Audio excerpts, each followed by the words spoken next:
Neurons. इससे पहले lecture में हमने ये बात की थी कि जो नर्वस कोऑर्डिनेशन है इसके 3 कंपोनेंट हैं। एक रिसेप्टर थे, दूसरा कंपोनेंट न्यूरॉन्स हैं और तीसरा कंपोनेंट इफेक्टर है। हमने बात की थी पहले कंपोनेंट की जो कि रिसेप्टर थे, और उसमें हमने ये पढ़ा था कि रिसेप्टर क्या होते हैं, रिसेप्टर को क्लासिफाई किया था, मोडेलिटी ऑफ सेंसेशन की बात की थी, और स्किन को एज ए रिसेप्टर हमने पढ़ लिया था। नर्वस कोऑर्डिनेशन का आज दूसरा कंपोनेंट हम पढ़ने जा रहे हैं जो कि हमारे पास है न्यूरॉन्स, और तीसरा कंपोनेंट उस पे हमारा नेक्स्ट लेक्चर होगा जो कि होगा किसके बारे में, इफेक्टर के बारे में। तो डियर स्टूडेंट्स, हम बात करते हैं अपने सेकंड कंपोनेंट की जो कि हमारे पास कौन सा है, न्यूरॉन्स। ये हमारा सेकंड कंपोनेंट है नर्वस कोऑर्डिनेशन का। नर्वस सिस्टम के अंदर 2 तरह के मेन सेल्स होते हैं। एक को हम कहते हैं न्यूरोग्लिया और सेकंड टाइप के सेल्स को हम कहते हैं न्यूरॉन्स। तो सबसे पहले हम बात करते हैं न्यूरोग्लिया की। तो बच्चों याद रखना है, हायर एनिमल्स के अंदर न्यूरोग्लिया प्रेजेंट होते हैं और ये असिस्टेंट होते हैं न्यूरॉन्स के। ये न्यूरॉन की हेल्प करने वाले होते हैं, न्यूरॉन के फंक्शन को बेहतर कर देते हैं, और इनको हम कहते हैं न्यूरोग्लिया। हायर एनिमल जैसा कि ह्यूमन है, इसमें ये प्रेजेंट होते हैं, और नर्वस सिस्टम में 50% न्यूरॉन्स होती हैं और 50% ये उसके हेल्पर सेल्स होते हैं जिनको हम न्यूरोग्लिया कहते हैं।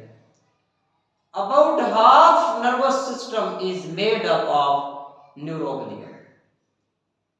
नेक्स्ट ईयर स्टूडेंट्स, हम बात करते हैं न्यूरोग्लिया के फंक्शंस की, कि न्यूरोग्लिया जो है हमने बात की है, ये हेल्पर हैं।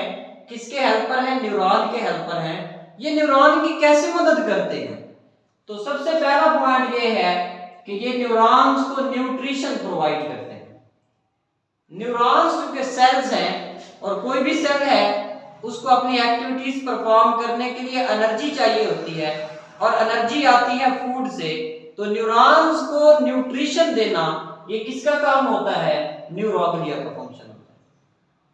नेक्स्ट ईयर स्टूडेंट्स, हम बात करते हैं इसके दूसरे फंक्शन की, और वो है प्रोटेक्शन ऑफ न्यूरॉन्स। ये न्यूरॉन को प्रोटेक्ट कर रहा होता है।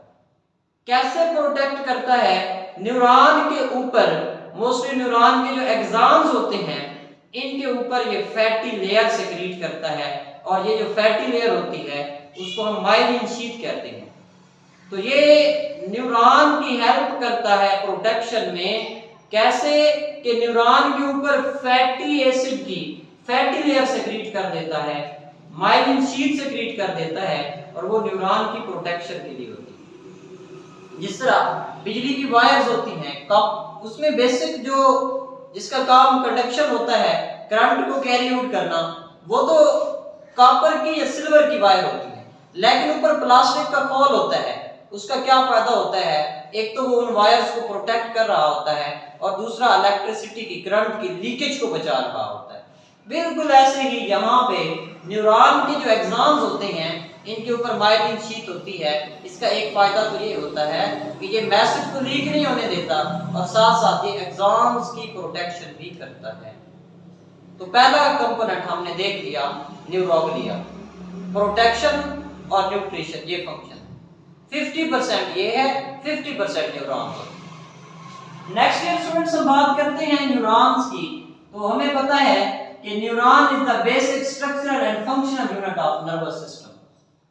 और न्यूरॉन के अगर हम फंक्शंस की बात करें तो न्यूरॉन के फंक्शंस ये हैं। पहला फंक्शन कि ये इंपल्स जनरेट करती है। इंपल्स जनरेट करना न्यूरॉन का काम होता है, और सिर्फ इंपल्स को जनरेट नहीं करती बल्कि इम्पल्स को कंडक्ट करती है साइनैप्स में। साइनैप्स जो है दो न्यूरॉन का जो जंक्शन पॉइंट होता है, इसमें जो माइक्रोस्कोपिक गैप होता है जिसमें न्यूरोट्रांसमीटर के जरिए मैसेज आता है, तो उस जंक्शन को हम क्या कहते हैं, साइनैप्स कहते हैं। तो साइनैप्स में से भी मैसेज कंडक्ट करना किसका काम होता है, न्यूरॉन का काम होता है। इस पे एक हमारा लॉन्ग क्वेश्चन है, वो हम नेक्स्ट लेक्चर में इंशाल्लाह उस पे बात करेंगे। नेक्स्ट ईयर स्टूडेंट्स हम बात करते हैं स्ट्रक्चर ऑफ न्यूरॉन की, कि न्यूरॉन की स्ट्रक्चर क्या है। तो न्यूरॉन में बेसिक दो कंपोनेंट होते हैं, एक सेल बॉडी या जिसको सोमा कहते हैं, और दूसरा न्यूरल फाइबर्स जो कि हमारे पास दो हैं, डेंड्राइट्स और एक्सॉन्स। तो दो मेन कंपोनेंट हैं न्यूरॉन के, एक सेल बॉडी, दूसरा न्यूरल फाइबर। सबसे पहले हम बात करते हैं सेल बॉडी की। तो सेल बॉडी न्यूरॉन का सेंट्रल पॉइंट है। जिस तरह सारे बॉडी का एक सेंटर है ब्रेन, जितनी इंफॉर्मेशन है ब्रेन के पास आती है और ब्रेन इसको आगे फॉरवर्ड करता है, बिल्कुल ऐसे ही न्यूरॉन का जो सेल है उसका ब्रेन, उसका सेंटर, उसका मेन जो है वो कौन सा हिस्सा है, वो उसकी सेल बॉडी से। सेल बॉडी का क्या फंक्शन होता है, ये न्यूट्रिशनल पार्ट है।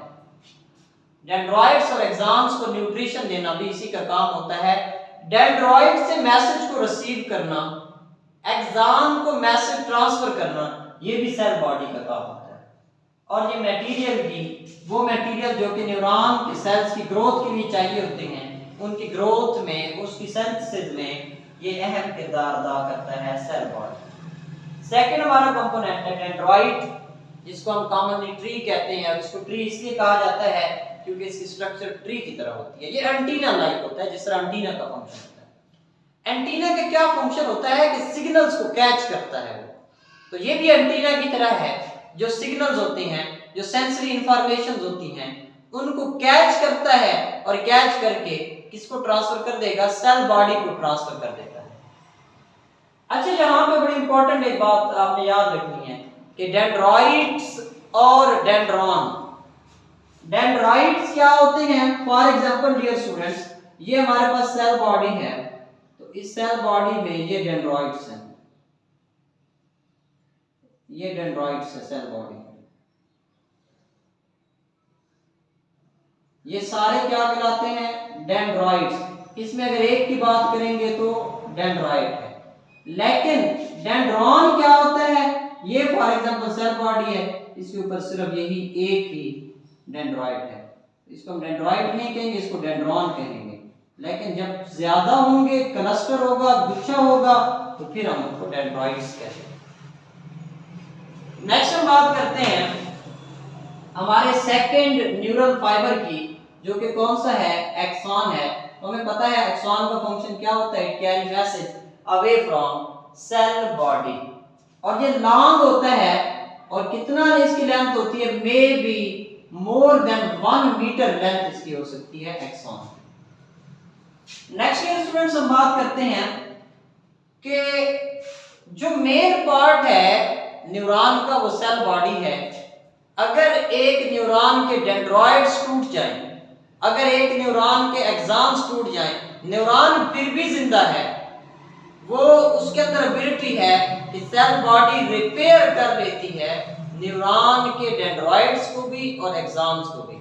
लेकिन अगर सेल बॉडी डैमेज हो जाती है तो वो न्यूरॉन डेड हो जाएगी, क्योंकि डेंड्राइट और एक्सॉन के पास ये एबिलिटी नहीं है कि वो सेल बॉडी को रिपेयर करे, सेल बॉडी को बनाए। लेकिन सेल बॉडी के अंदर एबिलिटी है कि वो अपने डेंड्राइट्स भी बना सकती है, अपने एक्सॉन्स को भी बना सकती है। कुछ ऑर्गेनेलिस की बात कर लेते हैं, जो कि न्यूरॉन, क्योंकि न्यूरॉन क्या एक सेल है, इसके अंदर भी ऑर्गेनेलिस हैं। तो कौन से ऑर्गेनेलिस, इसकी जो सेल बॉडी है, सेल बॉडी के अंदर न्यूक्लियस पाया जाता है। बड़ी इंपॉर्टेंट डेफिनेशन है बच्चों, निजल्स ग्रैन्यूल। एक साइंटिस्ट था निजल्स, उसने सबसे पहले इनको डिस्कवर किया था, इस वजह से हम इनको निजल्स ग्रैन्यूल कहते हैं। ये क्या होते हैं, जब राइबोसोम का ग्रुप अटैच हो एंडोप्लाज्मिक रेटिकुलम और गाल्गी अपरेटस के साथ, तो इसको हम कहते हैं निजल्स ग्रैन्यूल्स। तो ये क्या होते हैं, when group of ribosomes attached with endoplasmic reticulum and Golgi apparatus, this is called Nizal granules। Next जो एक्सॉन्स होते हैं, एक्सॉन के साइटोप्लाज्म हम कहते हैं एक्सोप्लाज्म, उसके अंदर भी कुछ ऑर्गेनेल्स पाए जाते हैं, जिस तरह माइक्रोट्यूब्यूल्स है, न्यूरोफिब्रिल्स है, लेफ्ट एंडोप्लाज्म, रेटिकुलम, माइटोकॉन्ड्रिया वगैरह, तो ये एक्सोप्लाज्म में होते हैं। What is axoplasm? Cytoplasm of axons. तो ये बच्चों हमने ब्रीफली देख लिया कि न्यूरॉन्स क्या होती हैं, न्यूरॉन की स्ट्रक्चर क्या है, न्यूरॉन का फंक्शन क्या है, न्यूरॉन के अंदर ऑर्गेनेल्स कौन कौन से पाए जाते हैं। Next lecture